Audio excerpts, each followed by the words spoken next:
नमस्कार दोस्तों, study with Dev channel में आपका स्वागत है।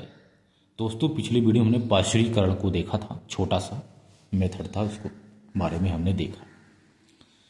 जीवाणु पे हमने चर्चा कर लिया है वनस्पति विज्ञान में, उसके कुछ रोगों को भी देख लिया है, कवक फंगस को भी देख लिया है पिछली वीडियो में ही। अब देखते हैं दोस्तों विषाणु या वायरस। विषाणु किसे कहते हैं यानी वायरस, तथा इनसे होने वाले रोग को भी देखेंगे। विषाणु को सजीव और निर्जीव के बीच की कड़ी माना जाता है। विषाणु को सजीव और निर्जीव के बीच की कड़ी माना जाता है। इसे निर्जीव इसलिए माना जाता है कि इसे क्रिस्टल बनाकर वर्षों तक रखा जा सकता है। क्रिस्टल बनाकर वर्षों तक रखा जा सकता है। सजीव इसलिए माना जाता है कि इसमें न्यूक्लिक अम्लों का द्विगुणन होता है। न्यूक्लिक अम्लों का द्विगुणन होता है, अर्थात ये वास्तव में न्यूक्लियोप्रोटीन होते हैं। इनका मुख्य आनुवांशिक पदार्थ आरएनए होता है। यानी विषाणु को सजीव और निर्जीव के बीच की कड़ी माना जाता है। इसे निर्जीव इसलिए माना जाता है कि इसे क्रिस्टल बनाकर वर्षों तक रखा जा सकता है, और सजीव इसलिए माना जाता है कि इसमें न्यूक्लिक अम्लों का द्विगुणन होता है, अर्थात ये वास्तव में न्यूक्लियोप्रोटीन होते हैं। इनका मुख्य आनुवांशिक पदार्थ आरएनए होता है। यानी ये सजीव निर्जीव के बीच की कड़ी है विषाणु। विषाणु जीवित परपोषी के शरीर में विकास करते हैं।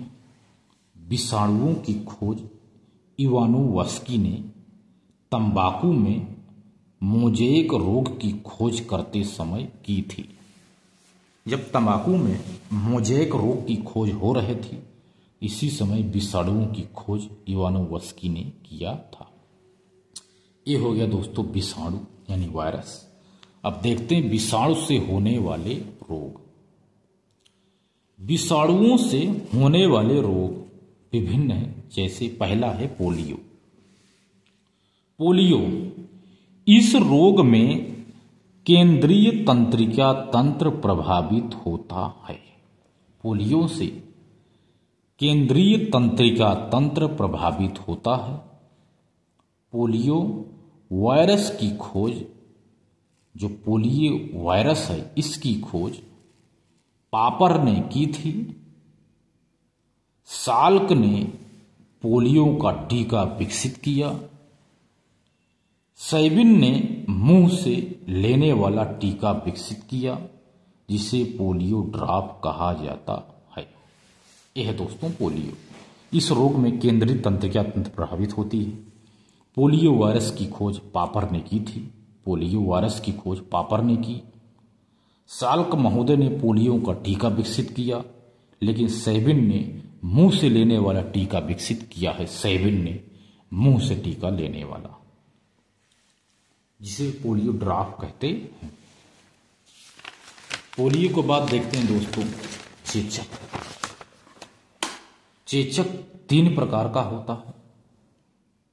Small pox, chicken pox, measles या खसरा जो बच्चों को होता है, या चेचक से संबंधित है। खसरा बच्चों को होता है, मिजेल्स या खसरा, चिकन पॉक्स और स्मॉल पॉक्स चेचक। चेचक का संक्रमण वायु के द्वारा होता है। एडवर्ड जेनर ने इसका टीका विकसित किया है। चेचक का टीका एडवर्ड जेनर ने विकसित किया है। अगला है विषाणु गलसुआ। गलसुआ इस ग्रंथि में लाल ग्रंथि प्रभावित होती है। गलसुआ से लाल ग्रंथि प्रभावित होती है। हेटेटाइटिस। हेटेटाइटिस क्या है? हेटेटाइटिस पीलिया का ही एक रूप है। हेपेटाइटिस पीलिया का ही एक रूप है। एक है रेबीज। कुत्ता या अन्य पागल जानवरों में इस रोग के वायरस पाए जाते हैं। कुत्ता या अन्य पागल जानवरों में इस रोग के वायरस पाए जाते हैं, यानी रेबीज के। यदि ऐसे पागल जानवर काट लेते हैं तो रोगी को पानी से डर लगने लगता है। इसी को हाइड्रोफोबिया कहा जाता है। ये हो गया रेबीज दोस्तों। हेपेटाइटिस पीलिया का ही एक रूप है। अब है दोस्तों ट्रैकोमा। इस रोग में कार्निया में सूजन आ जाती है। अगला है हर्पीज फ्लू। हर्पीज और फ्लू। हर्पीज यह त्वचा संबंधी रोग है। फ्लू 3 प्रकार का है, स्वाइन फ्लू और बर्ड फ्लू और जुकाम भी फ्लू रोग के अंतर्गत आता है। ये विषाणु जनित रोग ये भी हैं। स्वाइन फ्लू H1N1 नामक वायरस से होता है। Swine flu H1N1। Bird flu H5N1 नामक वायरस से होता है। जुकाम इसे पैंथोजीन भी कहा जाता है। जुकाम को पैंथोजीन भी कहा जाता है। यह रीनो वायरस के कारण होता है। रीनो वायरस के कारण जुकाम होता है। अन्य वायरल रोग के अंदर अतिसार, इबोला और एड्स आते हैं। अतिसार यह रोग बच्चों में रोटा वायरस और जवानों में नोरो वायरस के कारण होता है। जो अतिसार रोग है बच्चों में रोटा वायरस और जवानों में नोरो वायरस के कारण होता है। इबोला क्या है? अफ्रीका की एक नदी इबोला के नाम पर इसका नाम इबोला रोग पड़ा है। एड्स HIV वायरस के कारण होता है।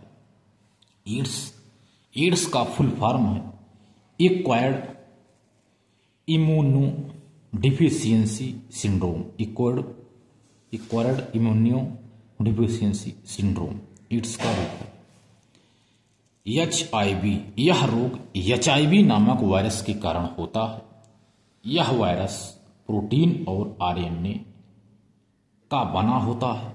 भारत में HIV-C नामक वायरस पाया जाता है। यह एक तरह का रिट्रो वायरस होता है।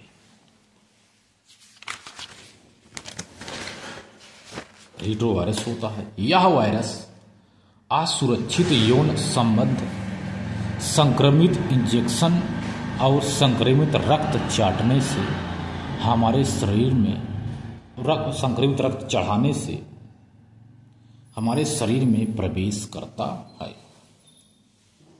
यह वायरस WBC पर प्रहार करता है। जो यह वायरस है WBC पर प्रहार करता है। इससे हमारे शरीर की रोग प्रतिरोधक क्षमता समाप्त हो जाती है। अतः यदि हमें कोई रोग हो जाता है तो वह ठीक नहीं होता है। इस रोग की जांच करने के लिए एलिसा टेस्ट किया जाता है। Elisa enzyme. एलिसा का रूप है इंडियम लिम्बेड इम्यूनो सोलूंट एसे। एलिसा का संक्षिप्त रूप है। इस रोग में दी जाने वाली सबसे लोकप्रिय दवा जोडोविडिन है। जोडोविडिन HIV रोग, एलिसा HIV रोग। एड्स का प्रतीक रेड्स रोबिन को बनाया गया। एड्स का प्रतीक रेड्स रोबिन को बनाया गया है। भारत में स्वास्थ्य और कल्याण मंत्रालय में एड्स के प्रभावी नियंत्रण के लिए नाको का गठन किया गया है। नाको नेशनल एड्स कंट्रोलर ऑर्गेनाइजेशन का संक्षिप्त रूप है। एक नोट्स है, जब वायरस बैक्टीरिया को भोजन के रूप में लेता है तो इसी को बैक्टीरियोफेज कहा जाता है। शैवाल और कवकों के बीच से सहजीवी संबंध को लाइकेन कहा जाता है। एक नोट्स है, जब वायरस बैक्टीरिया को भोजन के रूप में लेता है तो इसी को बैक्टीरियोफेज कहा जाता है। जब शैवाल और कवकों के बीच के सहजीवी संबंध को यह लाइकेन कहा जाता है। लाइकेन में शैवाल भाग कवक को भोजन उपलब्ध कराता है और कवक खनिज लवण। लाइकेन से लिटमस बनता है, लिटमस से अम्ल बनता है और अम्ल और क्षार का परीक्षण किया जाता है। यानी लाइकेन में शैवाल भाग कवक को भोजन उपलब्ध कराता है और कवक खनिज लवण उपलब्ध कराता है। लाइकेन से लिटमस बनता है, लिटमस से अम्ल और क्षार का परीक्षण किया जाता है। यह वनस्पति विज्ञान पूरी तरह से कंप्लीट हो गया दोस्तों। अब हम देखेंगे दोस्तों रोग विज्ञान पे अध्ययन करेंगे दोस्तों। तो मिलते हैं और बेहतरीन क्लास में, तब तक के लिए धन्यवाद।